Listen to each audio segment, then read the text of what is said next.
love that. I didn't need them for this one. Why would they vacuum pack a pair of scissors? Like that came out quite easy. Oh. There's not even a pull apart bit. Well done. Was it basics? Good job. There we go. So I have to thank my amazing future father-in-law for this pretty awesome picture of Millie and Amy that he did a couple of months ago.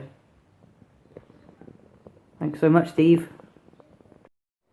Hey Internet, so today I'm going to talk about supplementation, and I think it's kind of an important thing really when it comes to brain cancer, because especially for combination treatments at home and natural remedies, because for example with pharmaceutical drugs that I have to take to stop seizures happening can work against the ketogenic diet. So with supplementation you can kind of make an effort to negate some of those shortcomings with it. For example, every day I'm taking some kind of anti-inflammatory, and that is usually cumin with biomarine to make it an active ingredient. I'll have things like, so this is just basically pure coconut milk, and this actually has cinnamon powder in it and ginger, a bit of black pepper in there, and some turmeric. And so the milk itself is, it's not dairy, and it's very fattening, full of fat, and there's no carbs in this one. The benefits of having a drink like this is the MCT that I have in it as well. So unlike the pharmaceutical drugs that I take, this is kind of more of a ketogenic friendly thing that I can have in the day, and gives me a bit of a break from just having filtered water all the time. Another very important thing is CBD oil, and this is called CBD Life. So it's just hemp extract, so it's just CBD, non-psychoactive. It's been legal, I think, since July last year in the UK. And well, anyone that's got cancer, this is something I would highly recommend. There's a growing amount of evidence that shows that this can, well, it won't cure cancer, but it will certainly arrest growth of cancer if you use it regularly. There's certainly a good chance of that happening. I would recommend THC, but obviously that's not yet legal in the UK. But yeah, why is it not legal? It's a plant. It's not legal. I believe it's not legal because pharmaceuticals can't patent a plant, so they probably lobby the government to make sure it stays illegal. And I saw a video, I think it was by Hemp Life recently, which was this high budget video showing 3 American cops, former cops, that were smoking cannabis in all forms. They had bongs, they had spliffs, and all those kind of things, and they were being interviewed at the same time, and obviously there was like skipping time forward to show what the effects are and so on. But they all agreed that they believe cannabis should be legalized worldwide. And as I think I've mentioned quite a few times before, I used to be extremely anti-drugs, and And I was I was a big fan of podcasts on YouTube like the League of Nerds and all the kind of skeptical community, skeptical science. So it's kind of the whole debunking movement, and so if somebody's selling snake oil stuff or homeopathy and all that kind of stuff, then this community will debunk it, and I think over the past 2 years you can go a bit too far being a skeptic in science.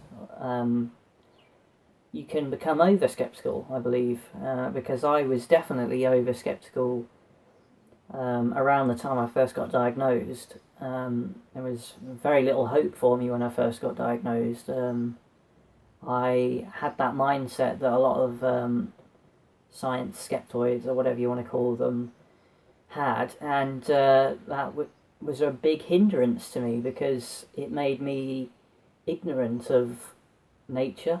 I think if you're a skeptoid, then you're probably going to have a problem if you want to be a botanist at the same time, because botany, is out there in the field dealing with nature, and the science in there is learnt directly from nature. Now, I will never say that cannabis cures cancer, because that's like saying one product cures cancer, and it's never, as I said before, it's never one product. It's a combination of things that can achieve a cure. And I believe that this is obviously something that pharmaceuticals don't want people to do, because it means them not having chemo, and it means they'll obviously try to scare patients to believe them and not believe botanists and advocates of more natural remedies or home treatments and nature. And so it's important, I think, if you ever get diagnosed with cancer, to first of all evaluate your mindset in terms of what you believe in and what you don't believe in. So, have you become too skeptical over the years, like I had? Have you become so skeptical of certain things that you've heard about in science that it has made you too narrow-minded? Because a thing I hear a lot from doctors and nurses and so on is, or even some researchers, is there's no evidence, and there's no evidence. We only work on evidence-based this, evidence-based that. But every time I ask them, well, what do you constitute as evidence? They never have an answer for that. And so something very strange going on there, of course. For example, when I was in Clatterbride the other day, I was in the Macmillan Centre by the entrance, and I was just talking to someone there about seeing if I could interview somebody about where the future of Clatterbride is going. And one of the things she mentioned about the ketogenic diet, I mean, I didn't prompt her to say this. She just said, although there is no evidence that it works. And I just thought it was strange that she just had to throw that in there. She had no statistics or any data to hand to show me this. It's just something she just said to me. And obviously I've seen a lot of evidence that it does work, and if I had a computer on me, I could have shown her. So to say that there's no evidence that this and that works, well, it's trial and error, and it's trial and error at home as well. So with these home combination protocols, there's been a lot of trial and error for me. So there's things I bought online and thought, right, I'll try this out, and then you read something else that contradicts what you thought was positive about it, and then you ditch it. And lots of people I know that are going through what I'm going through, that have home protocols, they will often ditch things, and there's no shame in doing that, because it's about finding that key that works on this very complicated lock, and the only way you can do that is to pick the lock. And obviously when you're picking the lock, you've got to change your manoeuvring, so to speak. So it's very important to, if you're going to go for home remedies like all the supplementation and so on, is not to get too bogged down in the skeptoid community, because I just think it's such a massive community now that I feel that a lot of the advice that comes out of that community is just too narrow-minded.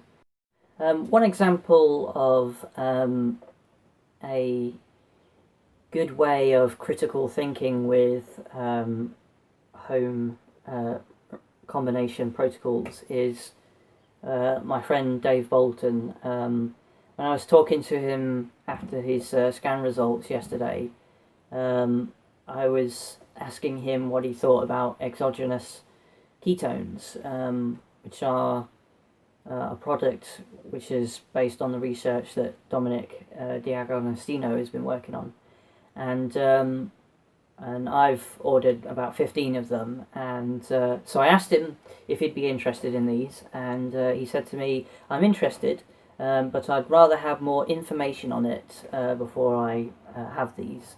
And that's a very smart and disciplined way of managing your home combination protocol.